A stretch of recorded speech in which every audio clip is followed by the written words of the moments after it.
Hey, Brent, it's Matt. You mentioned having some guys banged up. Do you know yet on some of the guys that either were hurt going into the game or that got hurt at Notre Dame?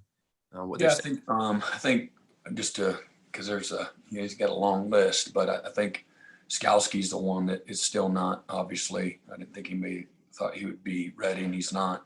But everybody else is day to day, so that's a good thing. That there's you can't rule anybody out, right now. Yeah, Coach it's Stewart, Larry Williams here. we can determine if How close? Jordan Travis or the freshman Chuba Hubbard will start at quarterback for Florida State. But I presume you'll have to prepare for Jordan Travis. He's an exceptional runner for a quarterback. How does he compare to what you saw in Ian Book last week? Uh, some ways the same, extending plays and creating, improvising. They both can do that. The thing about Jordan Travis, he's like Lamar Jackson as a runner. He's unbelievable. He's so explosive and very fast, can really accelerate.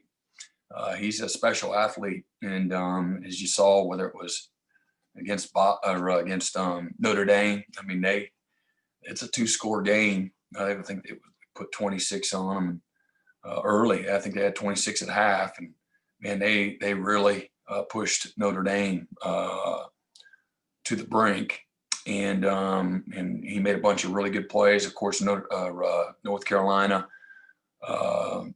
unbelievable game, and running and the throwing, the RPOs, and just puts you in a lot of conflict. Can really create. I think he went for almost 90 yards on Pitt, really good Pitt defense, a week ago, and he has some unbelievable ESPN highlight plays every game he's played so far. So he's a very dynamic player, and certainly we think he'll be ready to play in our game. But Juba came in and did I thought a really terrific job, and that they tried to help him a little bit, and I think he got settled in and really started to play well. Showed that again he also can do the same things. A dual threat guy that can extend plays and keep his eyes down the field and get first downs if you're gonna do X, Y, Z and scheme wise. And he's a smart, heady player. Showed his instincts and anticipation and his ability to move the ball, score points, and play with poise. I was impressed with him. Brent, this is Larry Williams. What's your evaluation of Bentley, Patterson, and Maguire so far this season, and how close are they to sort of being getting like rotational reps? Yeah, I mean, they've been doing well. My challenge to them is doing the little things right. You're the quarterback of the defense, all of you. So again, you do a good job, communicating and adjusting and making certain checks that we're making and setting the front and aligning the right places and putting your eyes in the right spots and making sure if you're supposed to be at 5 yards pre-snap that you're not at 3 yards. If you're supposed to look at number 3, then don't look at number 1, and just little stuff like that, and a little more inconsistent than I would like it, but pleased with how they're coming to work every day, and we need them. And but they're eager, they're aggressive, they're strikers. They put in the time, and I think they're real close.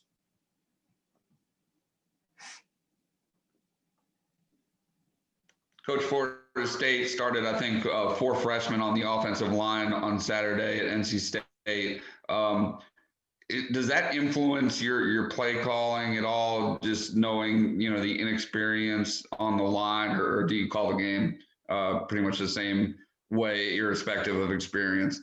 Yeah, you're really just looking at big scheme, and they're doing a nice job coaching those guys. I know we all know what Florida State has been in the past few years, not real cohesive up front, and they've got that buttoned up pretty good. And we're really focused on ourselves, and again just matching up with scheme, and what are the best things that we can do to help us defend their schemes. and not really looking at we're just trying to get better. So to say we're gonna do certain things to freshmen, I think is being a little bit naive to how the game's won. And we got to be physical. We got to play with fundamentals. We got to attack. We got to be able to get off of blocks. We got to be able to rush the passer. We got to get off on the ball.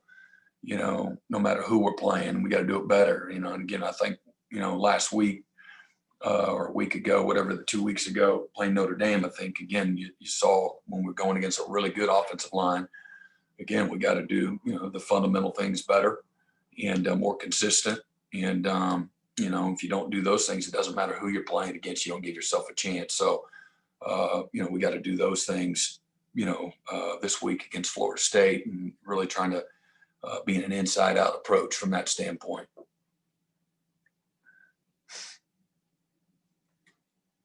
Anything else for Coach Venables?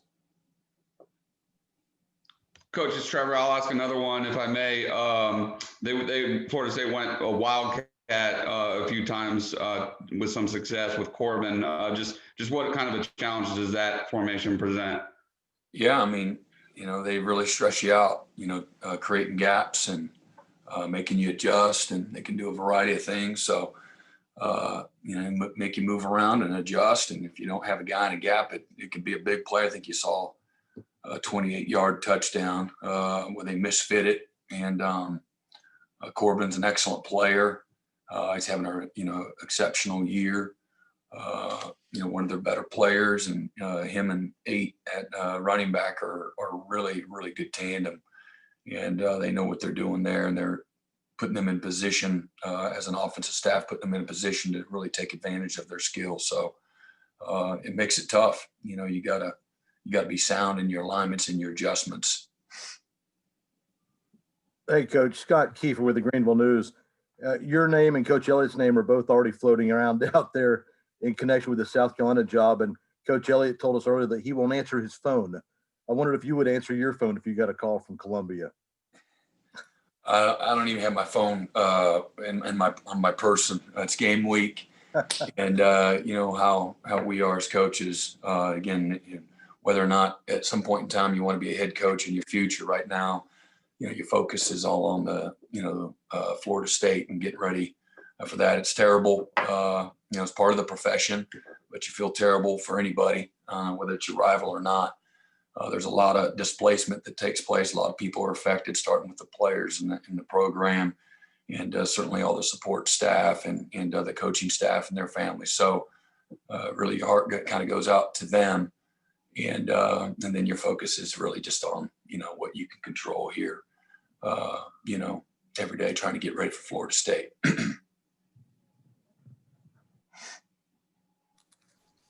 Brent, it's Matt again. Were there any specific things from the bye week that you said, okay, this is what we really need to focus on, trying to improve? Or is it everything I'm guessing you're going to say?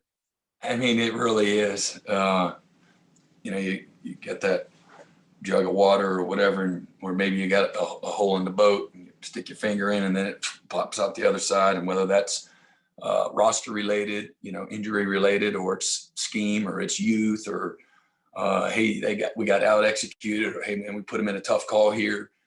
Really trying to work right down the list of all those things, not to be evasive, but again, it's stance, it's your pedal, it's coverage, it's again run fits, it's disguise, it's knowing where your help is.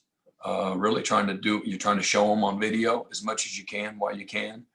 And then you're trying to put them, stress them and put those plays and those issues out there. And then you're really working hard on your fundamentals, tackling and getting off of blocks and working on your pass rush and,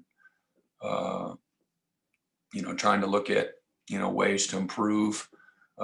Your hands have been tied a little bit at times, but trying to improve maybe some of your packages and get more guys involved if you can, and under the circumstances. So really just trying to, best utilize the off week as we could, whether it's early in the year or late in the year.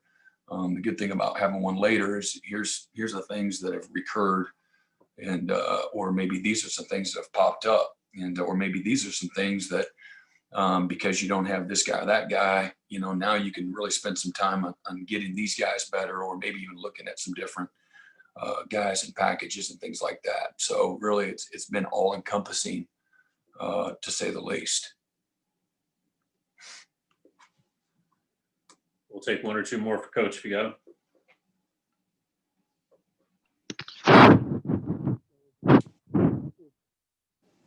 Go ahead, Larry.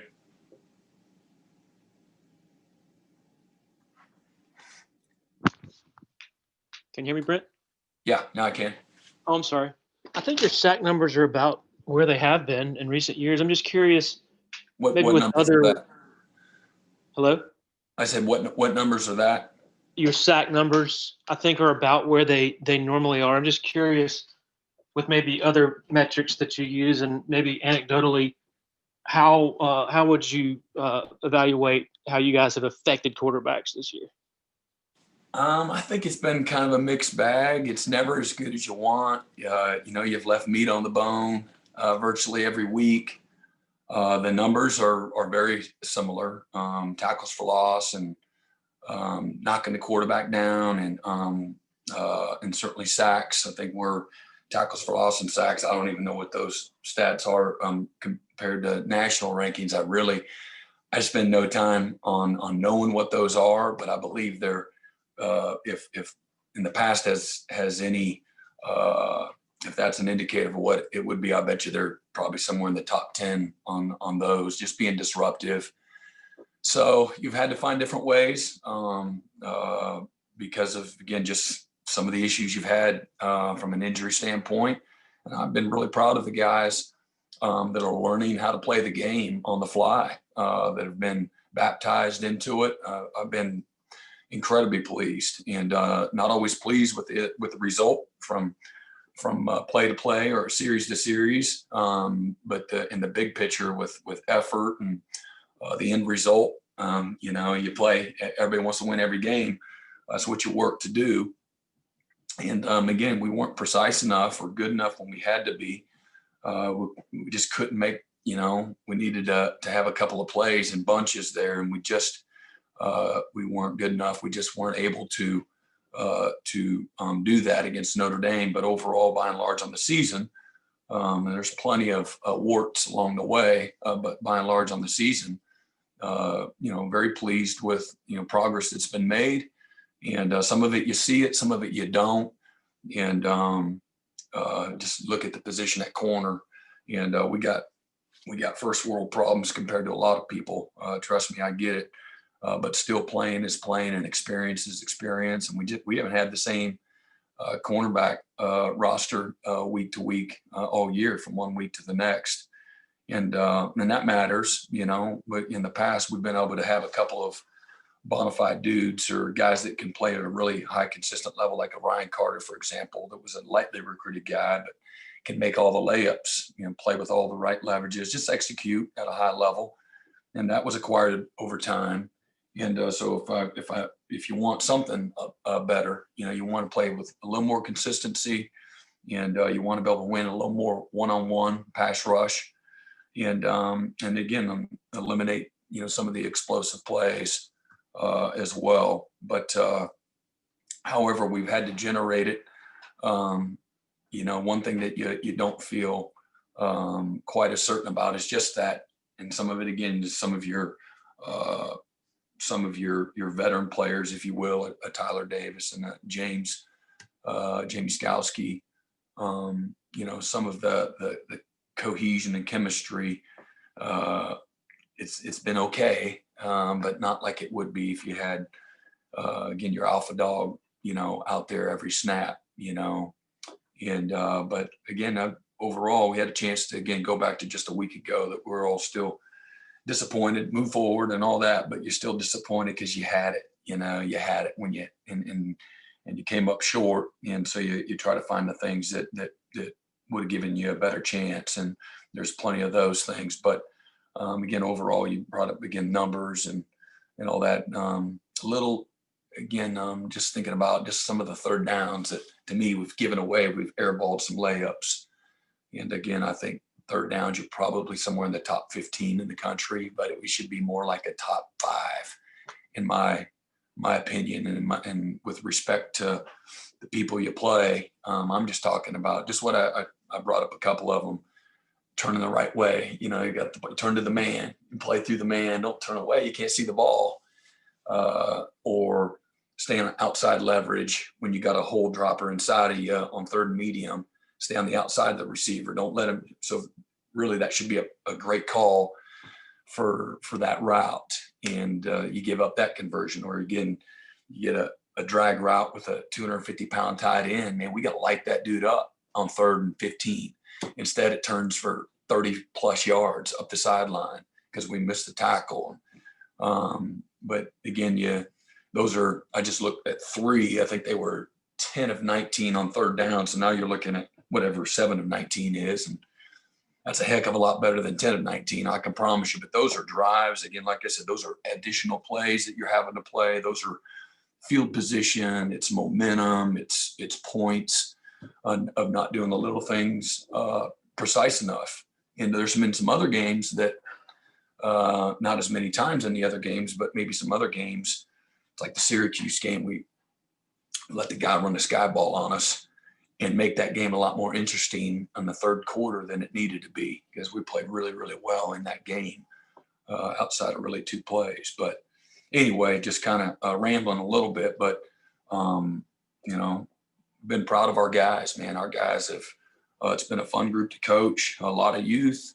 The older guys that are here have improved and gotten better.